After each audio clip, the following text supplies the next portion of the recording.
Welcome, everybody, to American Krishna. And on these lives, we dive deep into the teachings of Lord Krishna as taught in the most famous Bhagavad Gita, the Song of God, enunciated allegedly by Lord Krishna himself about 5,000 years ago. I always say the same thing. I recommend, if you haven't done it yet, well, first of all, subscribe, because by hearing the teachings of Krishna, you get purified, I get purified, the whole world benefits spiritually. I always recommend you read, if you haven't yet, the translations and commentary of this Bhagavad Gita by A.C. Bhaktivedanta Swami Prabhupada, my spiritual grandfather, whose translation is the most widely translated and sold and read probably on planet Earth. But here we are following chronologically. We are going over the study guide, the Bhagavad Gita study guide, written by a disciple of Prabhupada, namely Hridayananda Das Goswami, Dr. Resnick, Ph.D. from Harvard in Sanskrit, a great intellectual who wrote a wonderful study guide. So here we are on the theme of the sacrifice. What is sacrifice, or in Sanskrit, yagya? What is yagya? So here we are. This is the real reason for yagya. Those who seek to possess this world need to rise above the bestiality of seizing what they want with no regard for its ultimate source and proprietor. In other words, acknowledging that there's a God. Hey, for those of you who just came online, welcome, and thanks for being here. Just sit back wherever you are, whatever you're doing. Just keep listening, because it's not about me. It's not about you either. It's about this divine sound vibration, and specifically the actual words of Krishna. And we get there. Like, for example, whenever Dr. Resnick makes a reference to a particular verse, we'll actually go and hear Krishna's own words. But he's summarizing here. He's summarizing, paraphrasing Krishna. So it's very useful as well. So continuing.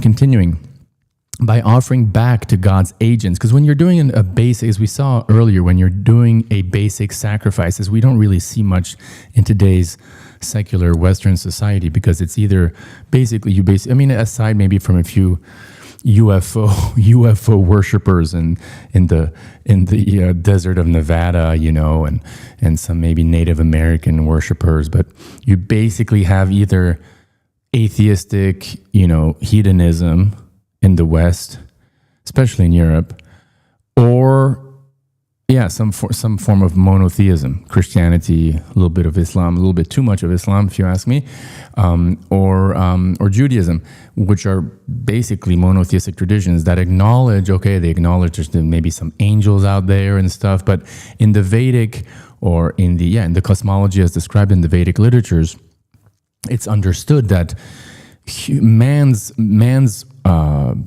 opulence and bounty in this life, on this planet, comes by the grace of gods and goddesses who act as representatives of the Supreme Lord above them. And therefore there's this ingrained culture in the old world, especially, like you look at the ancient Greeks, for example, in Europe, you still see that in Africa even today, and especially in India, where there's this culture of offering some type of sacrifice, some type of offering to some higher powers. And so, as Dr. Resnick is saying here, that type of activity, even if it's very materialistic, tends to raise the materialist to at least acknowledge that there's a God up there, right? By offering back to God's agents who rule the very world one seeks to enjoy, one awakens one's higher ethical nature. Thus, the materialist escapes the tiny prison of self-centeredness and connects to a vast, just, personal, cosmic community. I mean, giving credit to where credit is due, people who believe in UFOs and stuff, at least they make the right. They have the right understanding, namely that there is such a thing as extraterrestrials. There are other humanoid-type beings, inhabiting the universe, as opposed to mainstream physicists who will try to convince you that aside from planet Earth, there's no life, or if there is any life in the universe, it doesn't look at all like humans do. But here, if you ascribe to the Vedic paradigm, you start believing in a real, as Dr. Resnick so nicely says here, a personal, cosmic community. After all, civilization itself depends on our capacity for justice, our willingness to respect each other and give others their due. Karma imprisons us precisely when we try to grasp and monopolize the fruits of our own work. Why? Because in doing so, we violate a universal law of civilized beings. Those who take should offer back value for value. If you remember, in the 3rd chapter of the Bhagavad Gita, Krishna talks about a cycle that has been made to turn. As a matter of fact, let's go to that. In chapter 3, verse 16, if I'm not mistaken, Krishna talks about a cycle that's been made to turn. Yeah, you see, a cycle is thus made to turn. And what is this cycle? On the sort of basic level, it's this reciprocation between the gods and man. God, or Krishna himself, speaking of himself, talks of himself as the Lord of creatures, and he says that he sent forth creatures with sacrifice. So sacrifice is a built-in component of material life. And there's a sort of a covenant, to use a Christian term, a covenant whereby it says God tells man, okay, look, perform sacrifices to my agents. Better yet, offer your love to me. That's all I really want. But if you're really into enjoying this world without me, look, offer sacrifice to my agents. They'll be pleased with you. They'll give you your necessities and more, and then keep the wheel turning. And thus, Krishna talks about a cycle has thus been made to turn. So let's go back, though, to where we were just before, though. So in doing so, we when we don't give back, right, we violate a universal law, namely those who take should offer back value for value. Only the delusionally wicked believe themselves to be independent, autonomous lords of the world. Though, as we shall see, even this select group makes a crazy kind of offering. So here, as you can see, at 16:14, there's a whole series of verses in the 16th chapter where Krishna even paraphrases how a demoniac or a demonically influenced, because remember, there's no such thing as an eternally demoniac person, an evil soul that's forever evil, that was created evil. First of all souls are eternal. According to the Bhagavad Gita, every soul we are eternal. Since there's never been a time when we did not exist, but we are eternal emanations from Krishna or God. And we're all pure. We're all essentially pure as souls. But the thing is, we have free will. Some of us misuse it. Some of us fall into this cycle of birth and death because we reject God. And then over billions and billions of lifetimes, hey, at least this is where the Scientologists have it right. I mean, that crazy cult, of Tom Cruise and stuff. At least they believe in reincarnation, and they even make vows, kind of like the Bodhisattva. They make vows, a contract to come back life after life for 1 billion years to help humanity. So, hey, at least there's some good sentiment in that crazy cult. But the point is, though, we have free will, and so some of us, develop over many, many lifetimes some really bad habits and some really bad mentality, and thus Krishna, in this regard, talks about the demoniac, right? But let's look at these verses because they're pretty far out. So let's go to 16:14 and even earlier. Let's go to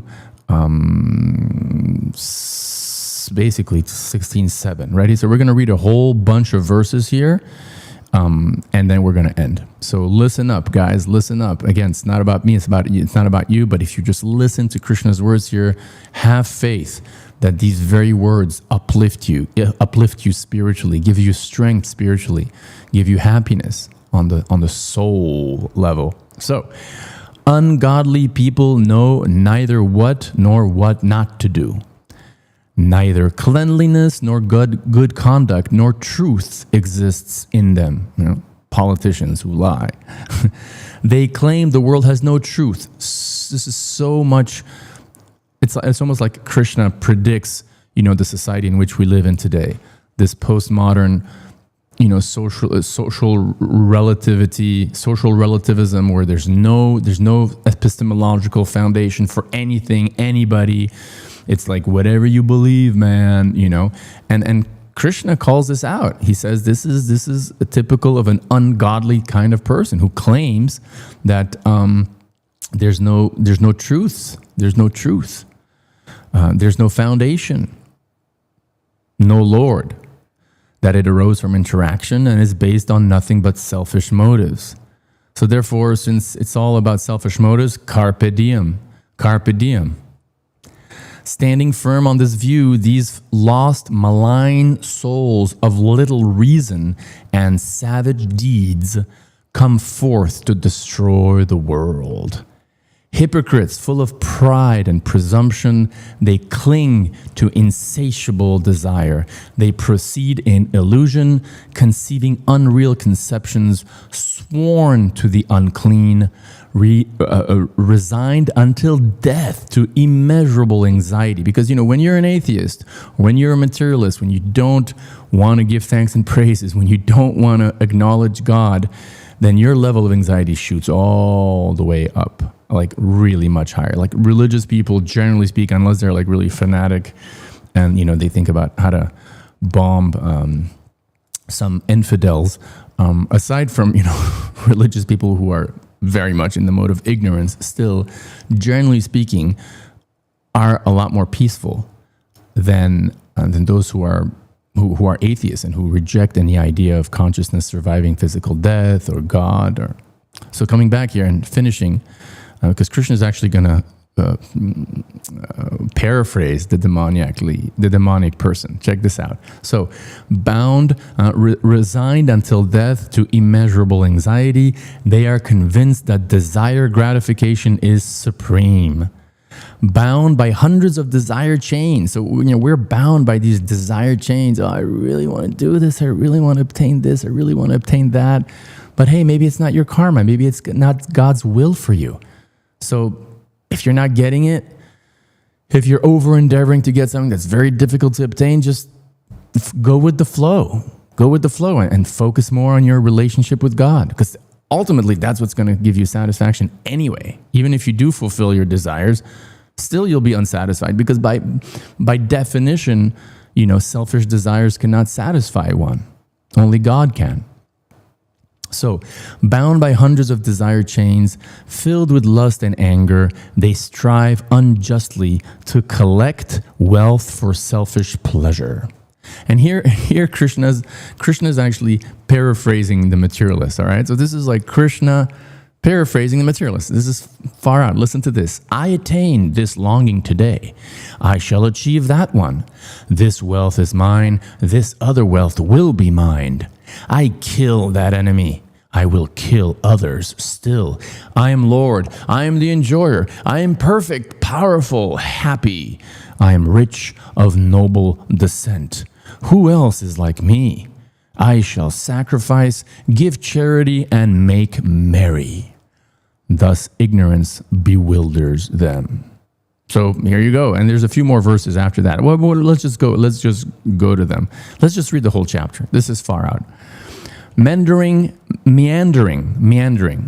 in many mental states, wrapped in illusion's net, clinging to desire gratification. Again, they fall into an unclean hell, which can be right here on this planet too. Fully self-esteemed, stubborn, filled with pride and presumption over wealth, they hypocritically offer with offerings in name with no regard for rules. This is really interesting.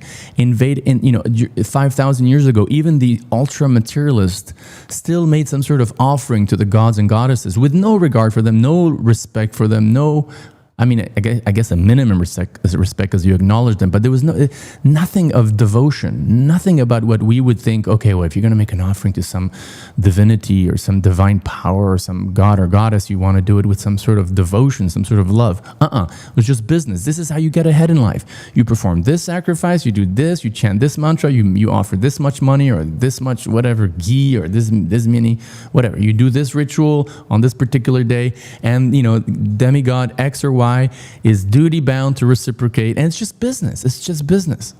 Because here, remember, Krishna is talking about the demoniac person. So the demoniac person hypocritically offers with offerings in name with no regard for rules. Hating me. So here's Krishna. Krishna is saying, look, I'm in your heart. I'm in your own body. Hating me in their own and others' bodies, the enviers fully rely on egotism, strength, insolence, will, and rage. And here Krishna's pretty strong. Listen to this. He says, I perpetually throw these hating, cruel, lowest of men into transmigrations in truly demoniac wombs. Falling into a demoniac womb in birth after birth, surely not achieving me, such fools go to the lowest state. So, Krishna's like, okay, you want to screw around, rejecting me and then hurting all other souls, your own brothers and sisters, basically, which include animals and all sorts of sentient beings, then all right. But then the result is, it's not that like God takes pleasure in doing so, but the reaction is that you're going to have to take birth in demonic wombs, going lower and lower into darkness, literally like geographically within the universe in each of your subsequent incarnations, and also in darker places in terms of your consciousness. As a matter of fact, it's interesting, during the Supreme Court, I don't know if it went up to the Supreme Court, but there was this court case, I think it was the Supreme Court, it was ISKCON, put up ISKCON, the International Society for Krishna Consciousness, the movement that Prabhupada started. And the debate was, is ISKCON a bona fide religion or not? Is Gaudiya Vaishnavism a bona fide religion? And the judge, his verdict was in favor of Prabhupada's movement. And Prabhupada was very happy, actually. It was a verdict in 1977. But one of the arguments that the lawyers on the opposing team was trying to present to the jury was that, look at these Hare Krishnas. They claim to be, loving, peaceful people, but look at what their God says. And he quoted this passage from the Gita where Krishna says, I perpetually, does he use the word? Yeah, I perpetually throw these hating, cruel, lowest of men into transmigrations in truly demonic wombs. Falling into a demonic womb in birth after birth, surely not achieving me, such fools go to the lowest state. But as we understand, in the Bhagavad Gita, there's no such thing as an eternal hell, because free will is always a factor. So even if you go into these really dark places, somehow or other, if you can turn your face back towards Krishna, Krishna's like, okay, come on, let's go back to my eternal abode. You may, whatever, have to take birth as a human being first and get purified and chant Hare Krishna or whatever, depending on what age you get upgraded back to planet Earth. The point, though, there's no such thing as an eternal hell, as we find with a lot of Christian believers. So let's just finish. Threefold. Threefold is the soul-ruining gateway to hell: lust, anger, and greed. Whew. Therefore, one should give up these three. Freed of these three gateways to darkness, one does great good for the soul and then goes to the highest state. So, guys, we got to avoid this lust somehow or other. We got to keep, stay free of porn, stay free of self-abuse, stay free of sexual relationships outside of marriage, which for most of us is very difficult because, we're either divorced or our spouse has died or it's Kali Yuga. But we all have this very difficult struggle, basically, some less than others, but most of us struggle with this. And we have to try our best to be free, to give up lust, anger, and greed. Because if we do so, we're doing great good for the soul. And then, after we die, we go to the highest state. We go back to the spiritual world. Avoiding Scripture's rule, one who lives by acting on desires reaches neither perfection, nor happiness, nor the highest state.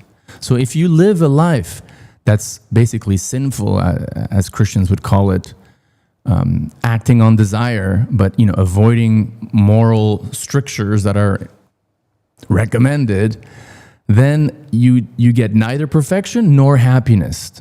So you can't even be happy down here. What to speak of the highest state, which is getting out of the cycle of birth and death and going back to Krishna.